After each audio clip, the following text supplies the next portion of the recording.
Tää meidän pikkuneiti nuolee tätä. Ja siihen mä oon tätä suihkuttanut tätä karkotetta, mutta eipä se teho mihinkään. Laitetaan vielä vähän lisää, niin tää pikkuneiti vaan jatkaa ja sen lisäksi vielä pureskelee aikaisemmin syötyä pöydän jalkaa tai mikä ikinä nyt onkaan. Antamuksella se tossa nuolee. Ei mitään, laitetaan lisää. Ei kun jatkaa. Ja tosiaan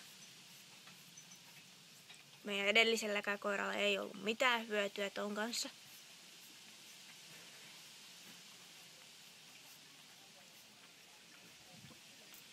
Tässä on niinku etikkaa ja eukalyptusta ja sitten minttua.